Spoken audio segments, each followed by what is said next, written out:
In this month's economic update, Kaplan Professional Education's Trevor Trahan speaks to an industry economist about the short-term domestic and global economic outlook.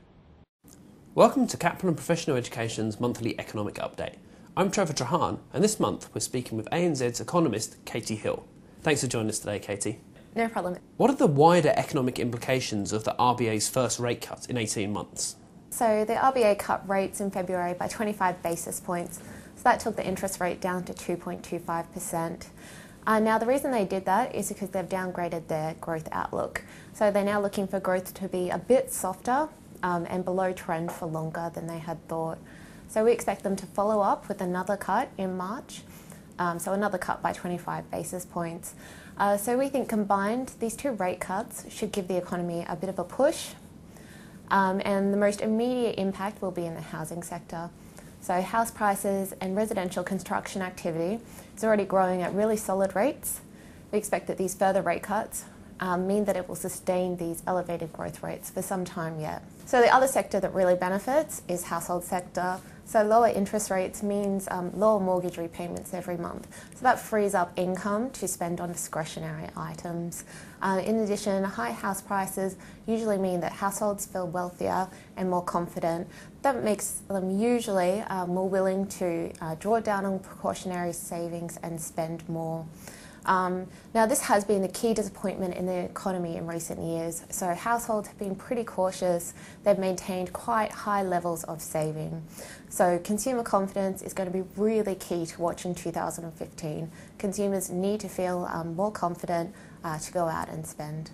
What are the main factors that have driven the Australian dollar lower? So over the longer term, the Australian dollar is mainly driven by commodity prices.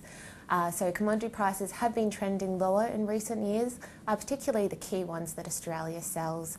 So for example, our top number one export is iron ore, and the price of iron ore halved in 2014 and is down even further in 2015.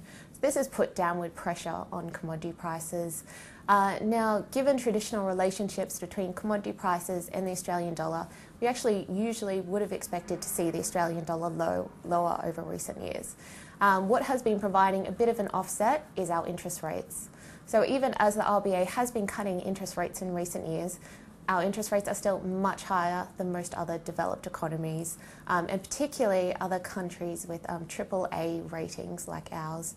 So with our superior yields, this is attracting investment from overseas investors, and so just increasing demand for our currency. The last point to note is that the Australian dollar has fallen more against the US dollar than most other currencies. And that just reflects the outperformance of the US economy at the moment, and the fact that that's putting upward pressure on their currency. Retail sales have risen slightly in Australia. Will this trend continue in the short term? So retail sales are rising, but they have lost some momentum at the end of 2014. This mostly reflects subdued consumer confidence.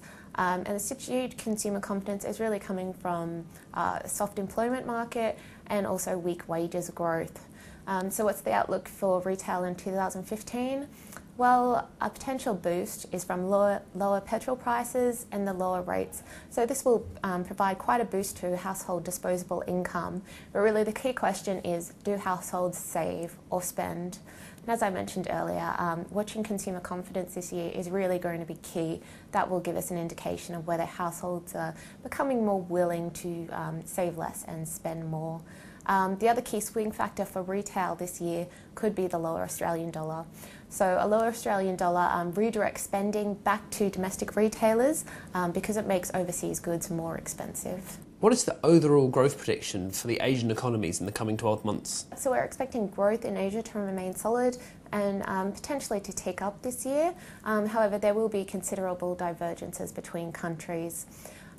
So broadly, most of the region will benefit from lower oil prices, and this will be quite a big boost for consumers. In addition, a stronger US economy will also be a big positive for the region's exporters. The country in Asia most important for Australia is, of course, China. Here, growth has been slowing recently, and China's central bank has started to cut rates, and we expect further easing throughout this year. This should support growth in China remaining at solid rates, and we're looking for GDP growth at just a touch below 7% this year. Just remember, in the medium term though, we are expecting China's growth to gradually slow as the economy matures and as it transitions from an investment-led model to a consumption-led growth model. So this just means building less factories to make toys for US consumers and encouraging more spending by their rapidly emerging middle classes. What parts of Asia in particular do you expect to grow strongly during that period? So we expect the most improvement this year from India, Indonesia and the Philippines. So all three are currently enjoying a boost from favourable political cycles. So in particular in Indonesia, the new government is reforming their fuel subsidies. This freed up a lot of fiscal space and that means they're going to double infrastructure spending starting from mid-2015. The US jobs market has improved steeply in recent months. What are the wider economic benefits of that development? So the US jobs market is unequivocally booming at the moment. So they've added 1 million jobs in the last 3 months, and that's the strongest 3-month gain since 1997. So this is a big positive for the US economy. More people with jobs means more spending and more people likely to buy or build homes. The only weak spot at the moment in the jobs market, in the labour market, is wages growth. So wages growth has been quite subdued and is only slowly lifting. However, we think as the unemployment rate continues to trend lower, we should see wages growth start to accelerate. What about other vital areas of the US economy? How are they performing? So the recovery across the private sectors of the US economy has been solid. So we're starting to see a strong lift in US business investment, and the outlook for this sector is also encouraging. Lower oil prices have seen consumer confidence in the US spike sharply higher, and we've seen a really solid Q4 of household spending in the US. Housing was the weak spot in the economy in 2014. However, we're seeing tentative signs that this will pick up in 2015. So overall, across the private sectors, it's quite broad-based. How is the Australian economy likely to be impacted by these developments? A stronger US economy is, of course, also positive for Australia. Interestingly, the US and Australian business investment cycles are correlated. So with the encouraging pickup in US capex recently, this is a good sign for the Australian non-mining business recovery. In addition, the US is still a major trading partner of Australia, despite the focus on China. So with the US growing much more stronger, then this should kick a lot of demand to Australian exporters. And in particular, with the US dollar continuing to rise and the Aussie falling against it, this should make us more competitive as well. Could you talk us through the European Central Bank's recent quantitative easing programme, please? With the ECB's policy rate around zero, they really run out of conventional ways to ease policy. So that's why they're turning to these unconventional measures such as quantitative easing. So their latest policy involves buying 60 billion euros worth of bonds, mostly government bonds, every month. And there's no fixed end date in sight. So what they're hoping to do here is to lower bond yields, lower the currency and encourage banks to lend to households and businesses.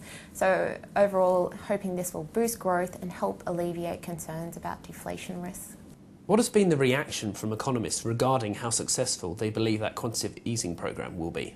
It's already had the desired impact on financial markets. So bond yields are down quite sharply, currency is down, and equity markets are up. The real test will be whether it can boost the real economy, and there it's still too soon to tell. What are the main concerns for the eurozone in the coming 12 months? So we think the debate around whether Greece will stay in the eurozone or exit will continue, and this could potentially weigh on confidence.